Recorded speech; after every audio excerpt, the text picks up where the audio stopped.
They are waiting to take us into the severed garden. You know how pale and wanton thrillful comes death in a strange hour, unannounced, unplanned for, like a scaring, over-friendly guest you've brought to bed.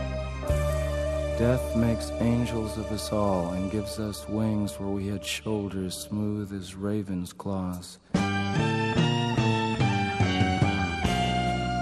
No more money, no more fancy dress. This other kingdom seems by far the best, until its other jaw reveals incest and loose obedience to a vegetable law.